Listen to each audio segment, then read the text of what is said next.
The 2026 midterms. The 2026 midterms start today. We're now 1 year away, with 2025's off-year elections taking place on Tuesday in Virginia, California, New Jersey, among other states and cities. A total repudiation of Donald Trump, who had a really bad night. Voters in Virginia, New Jersey, New York City, California, Pennsylvania, and even Georgia all said enough. One of the most resounding victories for Democrats in an off-year election ever. The wins were expansive and deep. They didn't lose anywhere. The Democratic candidate for governor of Virginia defeating her Republican opponent by nearly 15 points. The Democratic candidate for governor of New Jersey winning by nearly 13 points. Look at these numbers. I don't know if these are going to hold by the time you hear this, but Mikey Sherrill defeated Chattarelli by somewhere in the neighborhood of 13 percentage points. Again, a total repudiation of Trump. In fact, Mikey Sherrill ran her election, telling voters, a vote for me is a vote against Donald Trump. J.D. Vance's half-brother, Corey Bowman, also a Republican, lost big in his bid for mayor of Cincinnati, Ohio, running on the promise to crack down on crime. Voters said, no thanks. Democrat Aftab Puravel defeated Bowman by 64 points, despite Bowman receiving a full-throated endorsement from J.D. Vance, his half-brother, who is also one-quarter human. But that wasn't enough. There are also reports that Bowman may have voted illegally. Prop 50 in California, which will create 5 reliably blue congressional seats, that won by nearly 30 points. Of course, before the polls even opened in California, Trump was already calling that election rigged, ordering his Justice Department to put the results under review. Gavin Newsom, who survived a statewide recall election 4 years ago, and now betting all his political capital on Prop 50, called Trump's comments, quote, the ramblings of an old man who knows he's going to lose. Gavin Newsom said he won't make any decisions about a 2028 presidential run until after the 2026 midterms. California picks a new governor next year. Newsom's not allowed to run for a third consecutive time, so he'll have all of 2027 to spend in South Carolina, New Hampshire, and Iowa. Do you think he's running? Prop 50. This is big. With voters overwhelmingly approving the ballot measure, it's going to be hard, probably impossible, for Republicans to challenge it in the courts, but they'll try. This, Prop 50, is all about control of the House of Representatives. It has nothing to do with the Senate. Democrats need to flip 3 seats, and then Mike Johnson is no longer Speaker of the House. Right now, this is an incredibly tight majority in the House of Representatives, and history shows the party of the incumbent president will lose more seats than they will gain during the midterms. If the House goes blue, that's the end of Trump's presidency. Oversight begins, and he will be impeached. He will lose the trial in the Senate, but he will be impeached for a third, fourth, maybe 5th time. But I have no doubt he will respond to the impeachment and to the oversight way worse than he did on January 6. Democrats taking back the House, that is when the battle for our republic begins. People think, oh, if we just win the midterms. No. Winning the midterms establishes the battlefield. Afterwards is when it's going to be incredibly rough. That is when we fight for the soul of our country peacefully. Trump, terrified Democrats will get control of the House. And as I said, history, along with polling and Tuesday's results, tell us not looking good for Donald Trump.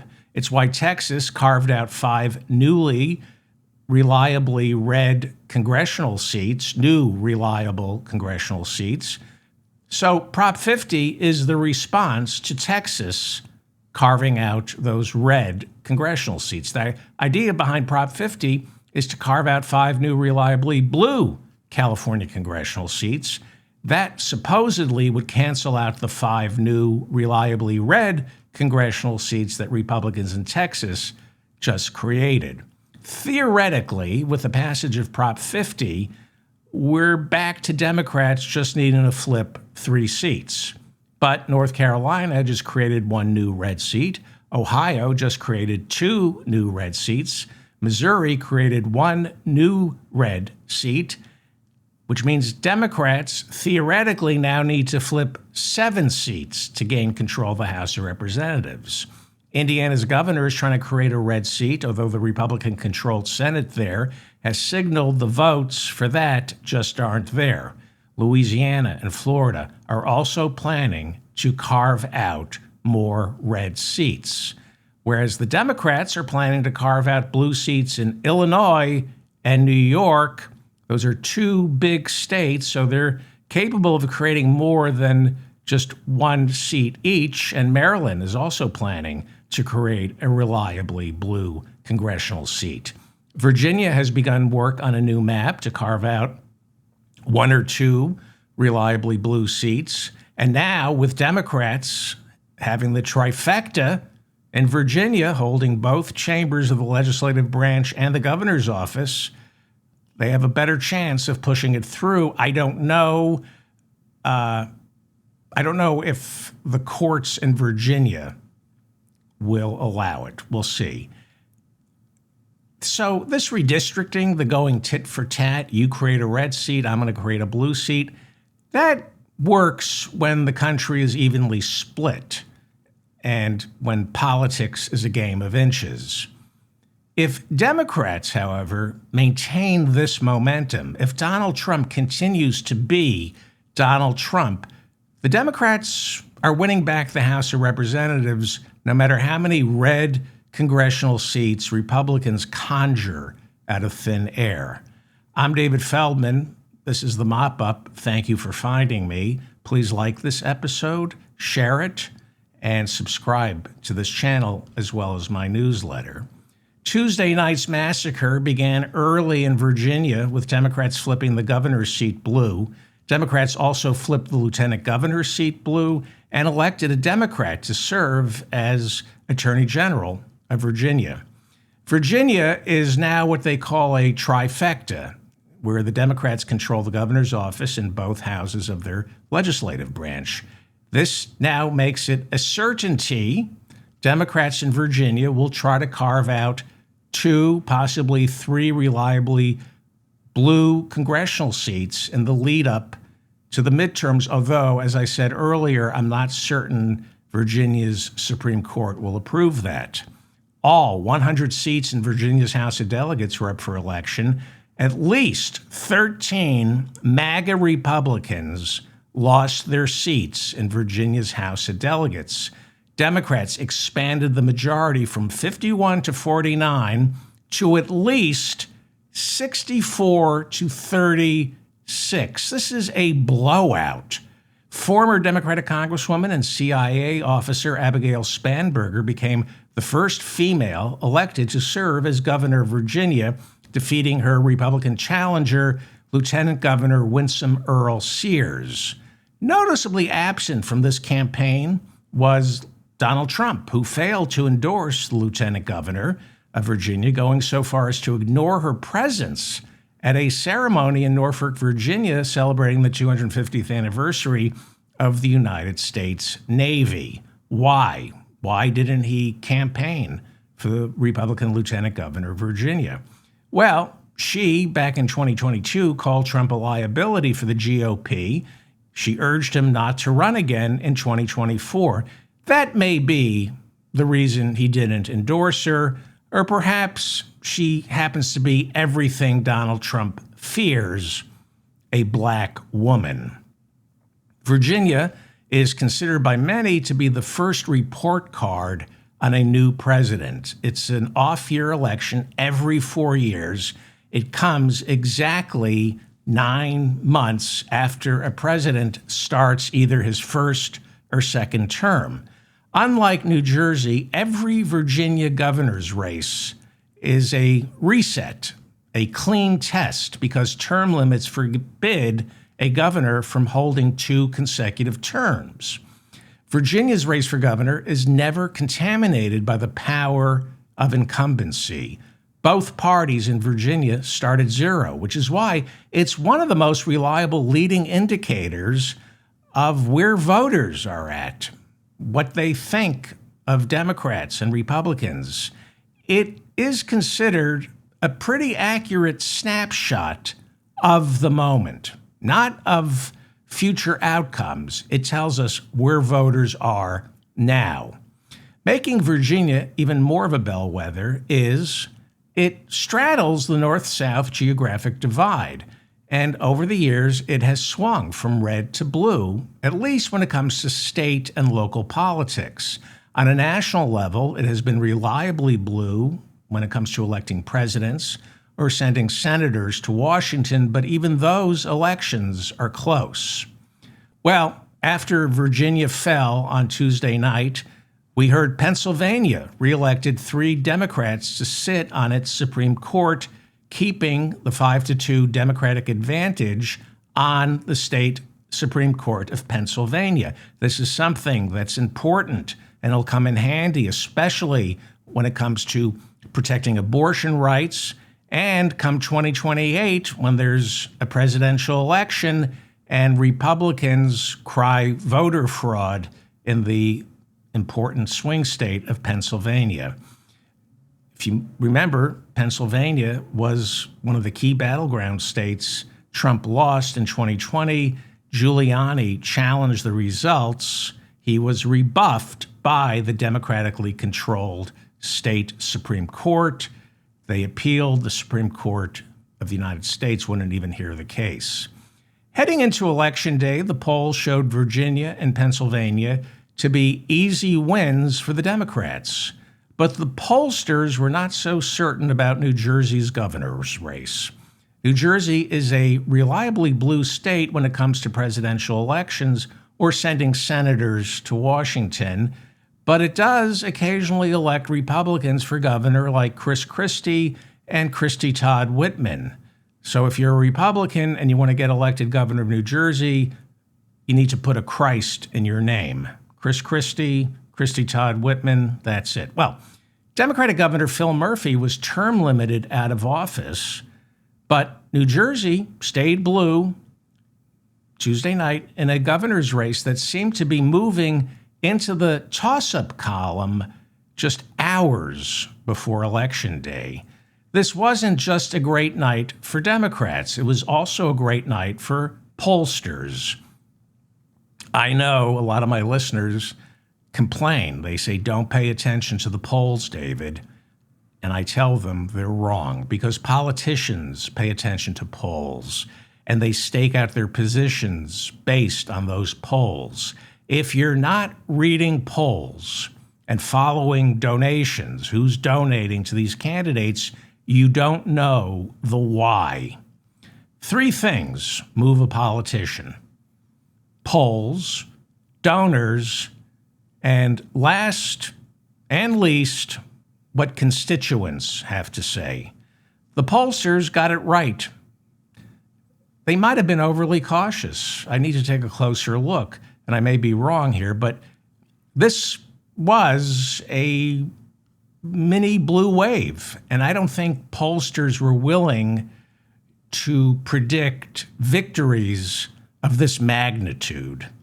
Despite Zohran Mamdani's historic win in New York City, I'll get to that in a second, it was not such a great night for the progressive and or socialist wing of the Democratic Party. In Minneapolis, Omar Fateh is the Democratic Socialist who won the Democratic nomination for mayor of Minneapolis, but then had the nomination taken away from him after the Democratic incumbent mayor, 2-term mayor, Jacob Frey, challenged the results. Minneapolis voters returned Jacob Frey to a 3rd term. Omar Fateh, the Democratic Socialist, going down to defeat. So the message Democrats in Minneapolis, as well as Virginia and New Jersey, the message they sent to the progressive Democratic Socialist wing of the Democratic Party is stay away. They're saying Democrats win running moderates. That is the message we will be inundated with by the corporatists who control the Democratic Party. These are the same liars who now insist Kamala Harris lost because she tacked too far to the left. I won't even dignify that one. But they're still trying to convince us of that. AOC and Bernie Sanders, the party's leading Democratic socialists, have been hitting the stump all year, but both candidates in New Jersey and Virginia rejected them, choosing to campaign instead alongside the former president and center-left corporatist Barack Obama. Again, the takeaway from Minneapolis, New Jersey, and Virginia, that the Republicans inside the Democratic Party are going to try to force upon us is we don't win when we move to the left. Trust me, that is what you're going to hear starting now. 4 years ago, Virginia's governor, the seat for governor, flipped red in what many consider to be an upset. Glenn Youngkin, a Republican who was fired from the Carlyle Group, turned to politics. You know, when you fail as a police officer or a hedge fund manager, you become a Republican politician. Well, Glenn Youngkin, Republican, defeated the Democrat Terry McAuliffe, who had been governor of Virginia in 2018. You're not allowed to hold two consecutive terms as governor of Virginia. So every 4 years, it's two new candidates. Terry McAuliffe lost in what some thought was a surprise upset to Glenn Youngkin, and the corporatists who control the Democratic Party immediately said Terry McAuliffe lost because Joe Biden, in his first 9 months as president, was too beholden to the Bernie Sanders wing of the Democratic Party. Seriously, that's what they said. They said Terry McAuliffe's defeat was a repudiation of the Democratic Socialists inside the Democratic Party. What they conveniently leave out is Terry McAuliffe is not a Democratic Socialist. He's a right-wing political hack, a Clinton stooge who co-chaired Hillary's and Bill's presidential campaigns. He was the money man. Yes, he had a D in front of his name, but Virginia voters saw no difference between him and Glenn Youngkin, so they went for Youngkin, the Republican. But the takeaway from that loss was, at least by the takeaway by the dishonest Republicans running the Democratic Party, their takeaway is that McAuliffe was defeated by Bernie Sanders. Bernie wasn't on the ballot. Anyway, that was how the evening began. The moderates were doing well. And then world history was made in New York City when Zohran Mamdani, a 34-year-old Muslim democratic socialist born in Uganda who became a U.S. citizen in 2018, defeated the disgraced former governor of New York State and sexual predator Andrew Cuomo. Mamdani ran on a promise of taxing the rich and using that money to provide free universal daycare, free bus fare, a rent freeze on rent-stabilized apartments, a $30 an hour minimum wage by 2030, city-owned groceries that sell food at cost, city-built and city-run affordable housing, and a Department of Community Safety to handle people with mental health issues so police officers who themselves have mental health issues, they can fight crime and not have to deal with people who are having a bad day. Now, that's not defunding the police. That's letting the police do their jobs. They are not mental health specialists. And often their mere presence, when somebody's having a bad day, escalates the crisis. You don't send cops to somebody who's having a mental health crisis. Mamdani's victory in New York City reignites a civil war within the Democratic Party going back to 2016 when Bernie Sanders challenged Hillary Clinton for the presidential nomination.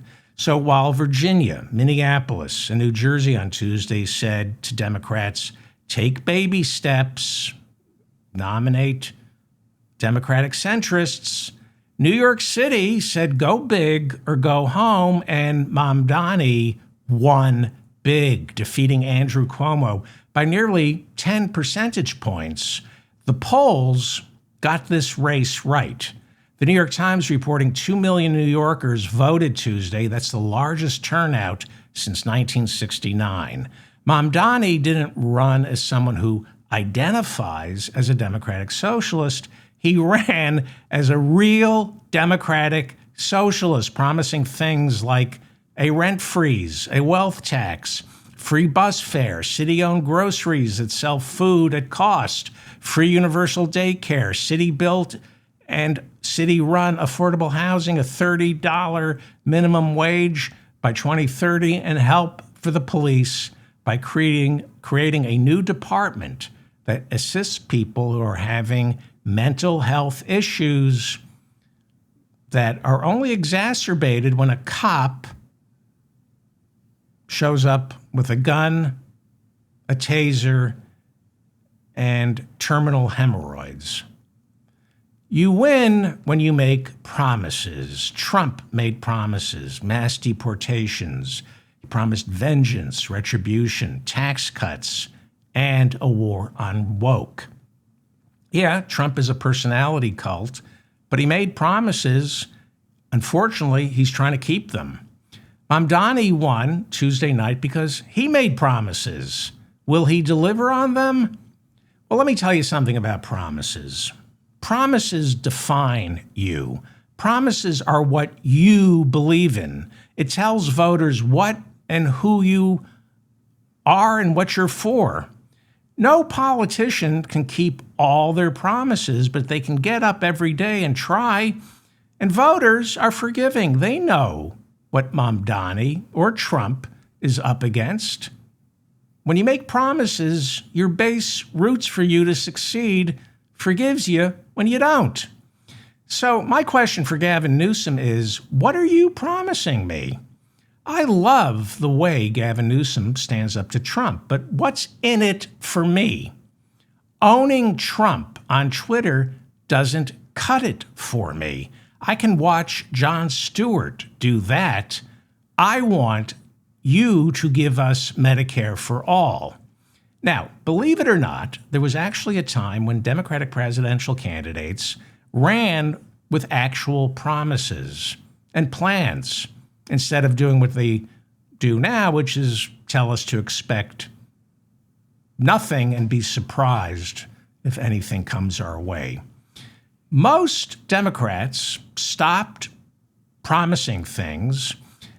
They stopped presenting plans because those plans became targets. They were overly scrutinized, and the pollsters said that lessens your chances of winning. Don't tell people what you're going to do, then they know what to vote against. So Democratic presidential candidates decided to run on identity or their character, tricking voters into trusting them, rooting for them, even though there's really nothing in it for the voters.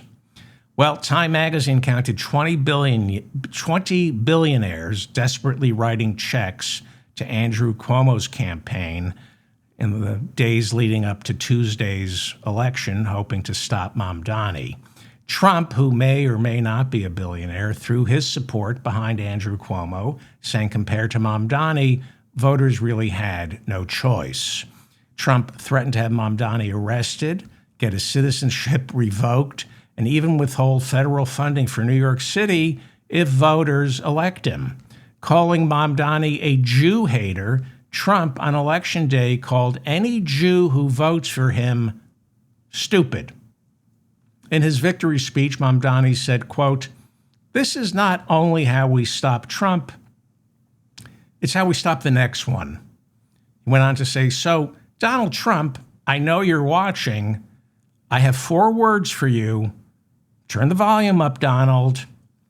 And these were then what he had to say. He said, quote, "We will hold bad landlords to account because the Donald Trumps of our city have grown far too comfortable taking advantage of their tenants. We will put an end to the culture of corruption that has allowed billionaires like Trump to evade taxation and exploit tax breaks. We will stand alongside unions and expand labor protections because we know, just as Donald Trump does, that when working people have ironclad rights, the bosses who seek to extort them become very small indeed. So hear me, President Trump, when I say this. So hear me, President Trump, when I say this. To get to any of us, you will have to get through all of us." Well, you can imagine what the response was for the crowd. This is why Mamdani is so dangerous to Republicans, as well as the Democrats beholden to Wall Street.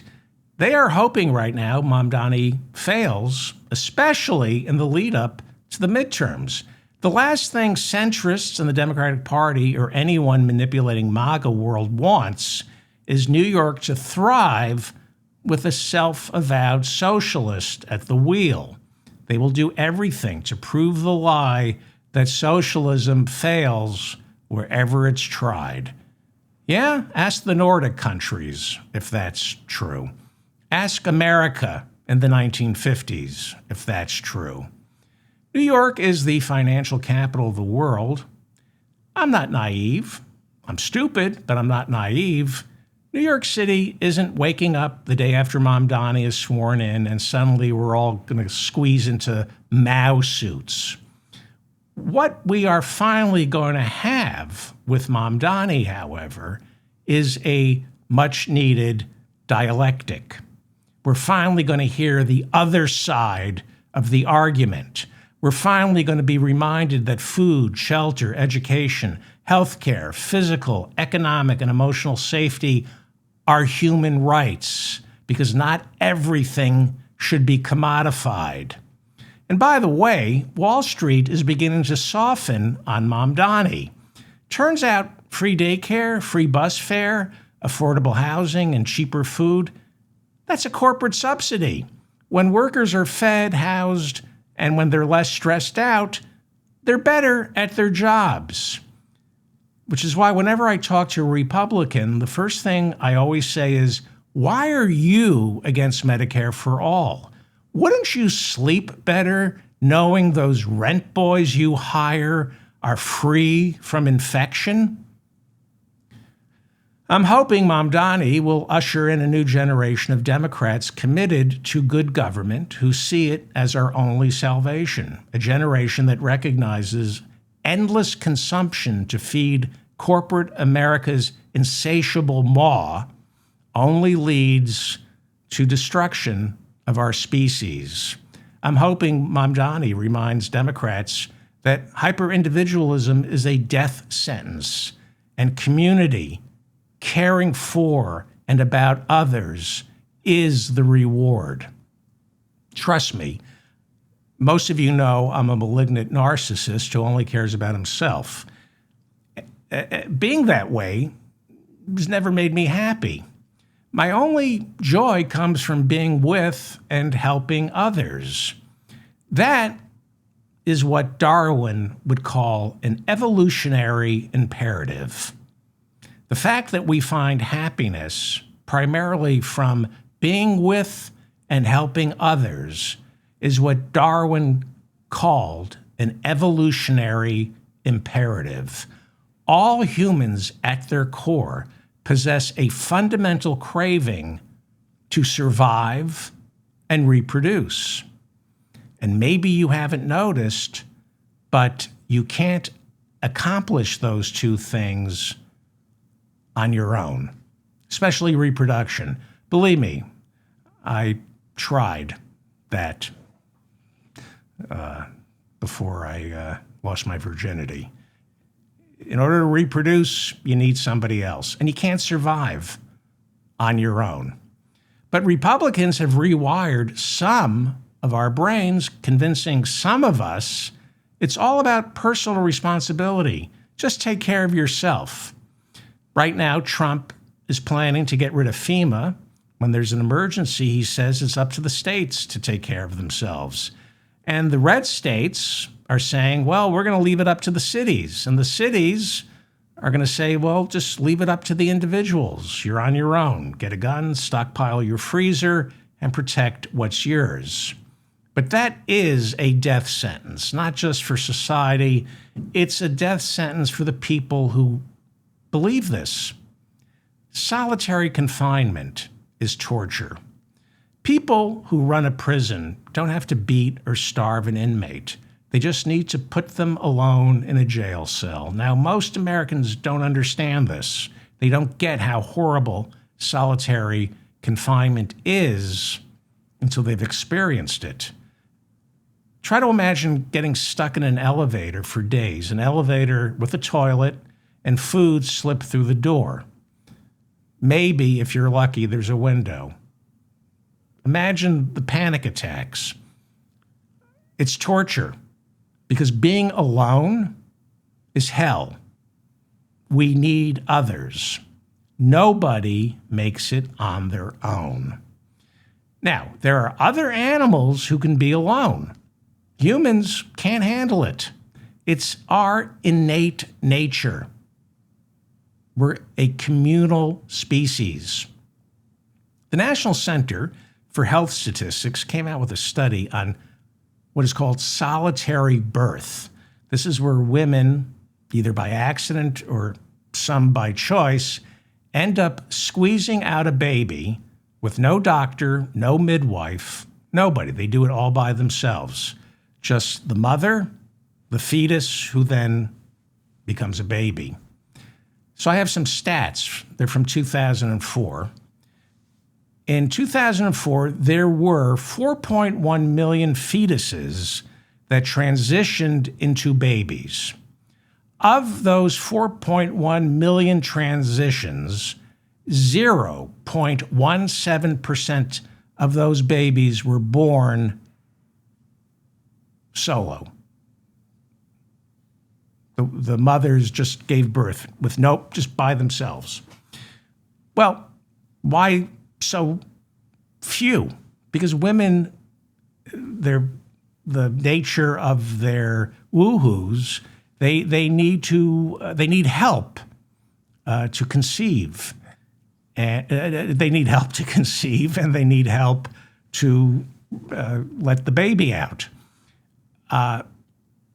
It's why women tend to be more cooperative than men. At least that's been my experience.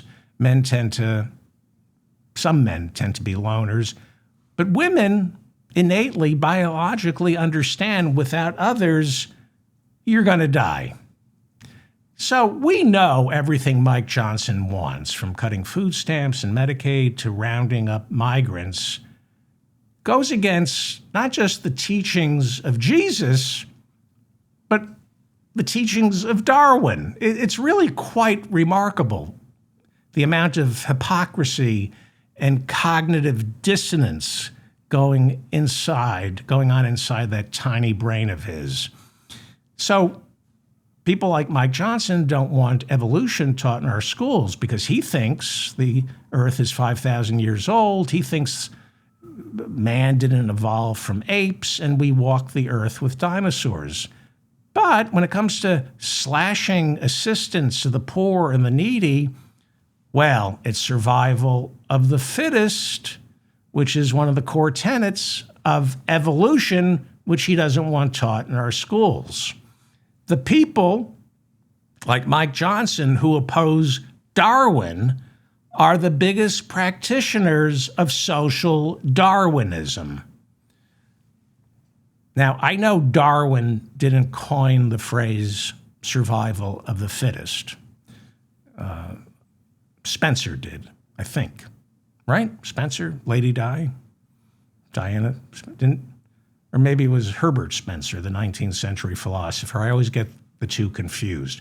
Who was best friends with Johnny Versace? Anyway, Mike Johnson also calls himself a Christian. Well, where in the New Testament does Jesus say starve the poor, which Mike Johnson is doing right now? And he also fancies himself a constitutional scholar. I guess he skipped over the part where only Congress declares war. Right now, we've got nonstop airstrikes on Venezuelan ships. Trump is lying, calling them narco-terrorists, but the Pentagon admits they have zero proof that they're They don't even know who these people are. And the Speaker of the House, the self-described constitutional scholar, zero congressional oversight. Yes, Mike Johnson, you most certainly are a scholar of the Constitution. Unfortunately, it's the Constitution of the German Reich. It's a cheap shot, but sometimes cheap shots are true. So, of course, Republicans are salivating over the opportunity to run against Mamdani in next year's midterms. They will turn Mamdani into the poster boy for the Democratic Party, which Trump and Mike Johnson already are accusing of being run by radical Marxists. They were saying this when Kamala Harris was running for president. Nobody even knew who Zohran Mamdani was, and they were calling Kamala Harris a radical Marxist. So I say, if you're going to be accused of being a socialist, you might as well be one. If your wife keeps accusing you of cheating on her, you might as well cheat. Hence 5 marriages. In the right-wing echo chamber, they're demonizing Mamdani in ways you can't imagine. Deep down in the bowels of the Republican Party, on group chats and message boards, they're saying things about him that you wouldn't believe. Now, think about what they say on Fox News. Think about what Donald Trump says openly, but that we get to monitor and call these people on. Well, there's other stuff going on. You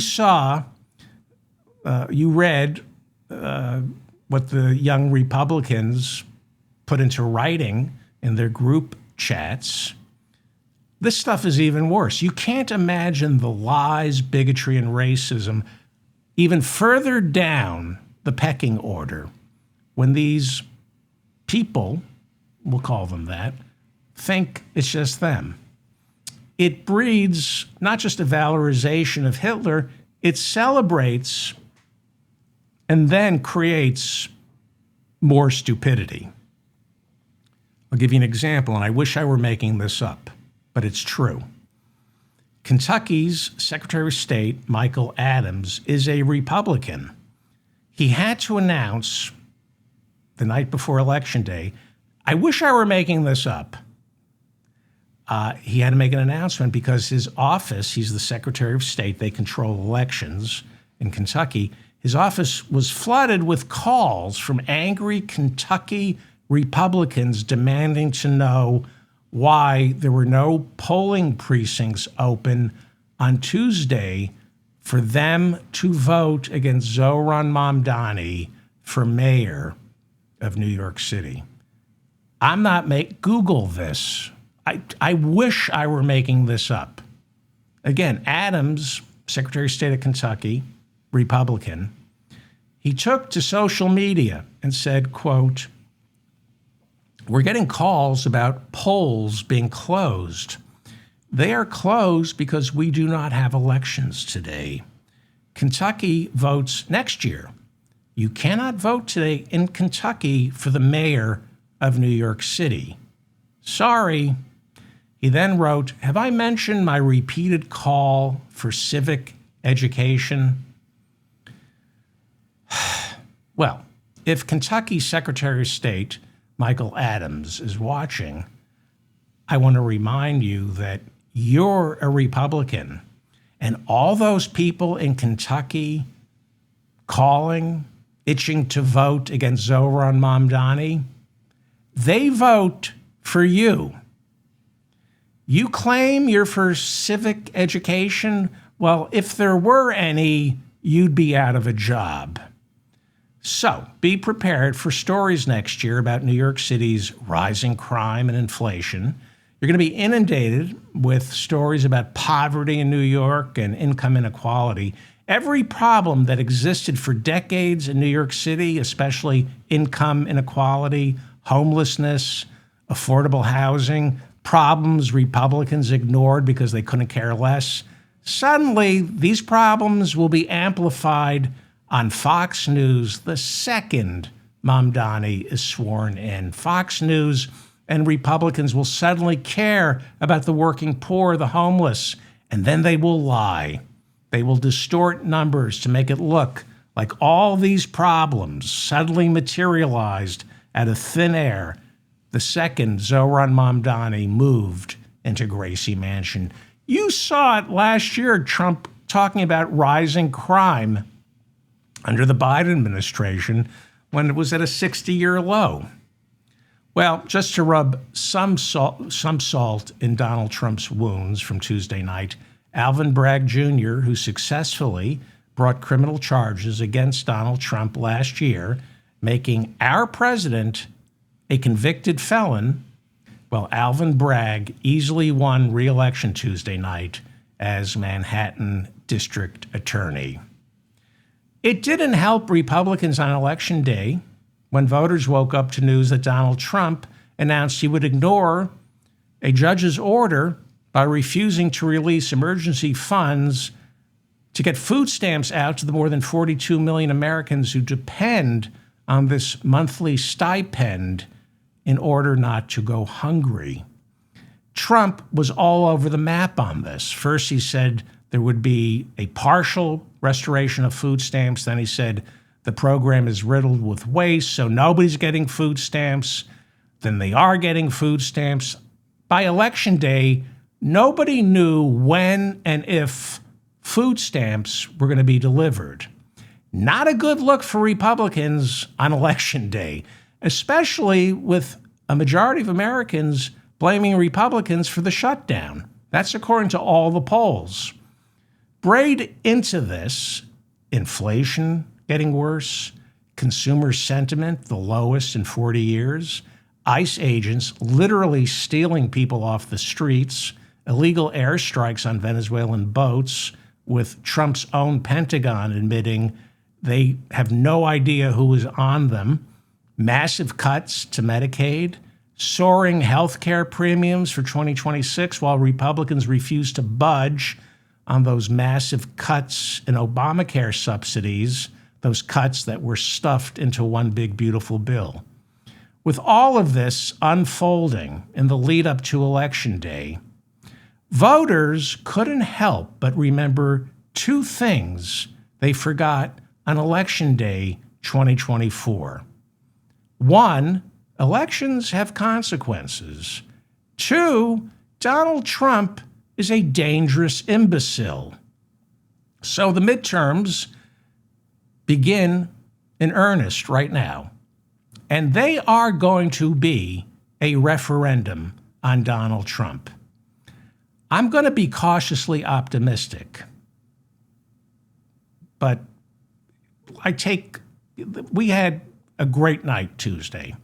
So if the midterms are going to be a referendum on Donald Trump, when you put Trump up against Biden or Harris, he polls better. But the idea of Trump on his own is abhorrent to the American people. He has never been above water in his polling. He won the popular vote in 2024, but not the majority. Biden won the majority of the popular vote. And occasionally during his presidency, Biden's polling numbers were above water, especially during the first year. Never Trump, never Trump. He's always been underwater. So Trump's polls are always horrible, But when you compare him to someone else, he'll do better. It's the idea of Donald Trump that polls so horribly. Now, the midterms, as I said, are going to be a referendum on Trump. He's not running against anyone. That gives Democrats an advantage. Voters get to send a message. They get to reject Trump, but they don't replace him. They get to punish Trump, rein him in by hopefully flipping the House blue, maybe the Senate. I doubt that the Senate's going to turn blue. They get to stick it to Trump, but they don't have to vote for Harris or Biden or Newsom. He'll still be, the show will continue. The Trump show will continue. In fact, it will get even more interesting. And you know who gets this more than anybody? Donald Trump. After all the numbers came in Tuesday night, Trump took to social media and blamed his really bad night on the fact that, quote, Trump wasn't on the ballot. Exactly. Americans vote against Trump when he's not on the ballot, when he's not running against someone, when he's just when he's not running against someone, they vote against him. So last week I showed you generic polls asking who voters would prefer winning next year's midterms. Democrats in these polls up by 8 points, defeating Republicans by 8 points. This is the best Democrats have polled in about 7 years. So I said those polls suggest that if the midterms were held right now, Democrats would flip the House and the Senate would be in play. I said that's based on the polls. I don't know. Let's see how Tuesday plays out. Well, Tuesday was the real poll. I cannot predict the future. I got my worst case scenario mug here to remind you. But I can say with absolute certainty that if the midterms were held right now, Mike Johnson would no longer be Speaker. Trump scored nearly half the Hispanic vote in 2024. Think about that, half of the Hispanic vote. I guess like many of the Jews who don't leave Germany, they figured it wouldn't happen to them. Now, this isn't Nazi Germany, but if you're Hispanic, if you're an American citizen and you're Hispanic, you know there's a distinct possibility that you could spend a few hours, possibly a few days in lockup until you can prove your papers are in order. I showed you polls on the last program where Trump's support among Latinos is hovering now at around 24%. Half of all Hispanic men voted for Trump in 2024. Some polls showing that in less than a year, that support has been cut in half. Leanne Abraham reporting for the New York Times that in Virginia on Tuesday, the two counties in Virginia that shifted the most in 1 year from voting for Trump in 2024 to voting for the Democratic gubernatorial candidate Abigail Spanberger in 2025, the two counties are Manassas and Manassas Park. We saw massive swings in Virginia's Manassas and Manassas Park. Last year, it was Trump country. This year, it shifted dramatically in the complete and opposite direction. What those two Virginia counties have in common is they are both 40% Hispanic. So obviously, Republicans can't win elections when they implement their policies, which is why they are all in on voter suppression and full-bore authoritarianism. We now have federal law enforcement officials being told by the Republican-controlled Supreme Court that, for the time being, it's okay for ICE to pull over anyone who looks Latino on the suspicion they're in this country illegally. Brett Kavanaugh wrote, so that he literally said, yes, citizens will be detained, but once it's discovered that they're American citizens, they'll be released. I think Brett Kavanaugh should spend a night in prison. I think Brett Kavanaugh should spend a couple of years in prison. So right now, it doesn't matter if you're a citizen. If you look like a migrant, ICE, for the time being, can stop you, demand to see proof of your citizenship, and if you get angry because you're an American citizen and you're insulted, you're going to get arrested. If you're an American citizen getting interrogated by one of these cretins from ICE and you find it insulting, there's a good chance that ICE agent is going to claim you threatened him. And guess what? ICE agents don't wear body cameras. They don't have to. So it's your word against that ICE agent's series of monosyllabic grunts. Tuesday's election, as I said, was a referendum on Trump, a reaction to the tariffs, the ICE raids, the extrajudicial and illegal airstrikes on supposed narco-terrorists, the government shutdown, the looting of our national treasury and our natural resources to benefit his cronies, deploying the Justice Department to target his enemies, and shaking down any law firm or television network who did him wrong. And we relearned an important lesson on Tuesday.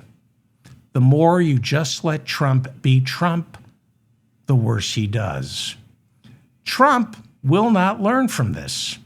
He is not going to tone it down. In fact, he'll do the opposite because he's incapable of concluding anything other than, I haven't been fascistic enough. I haven't been cruel enough.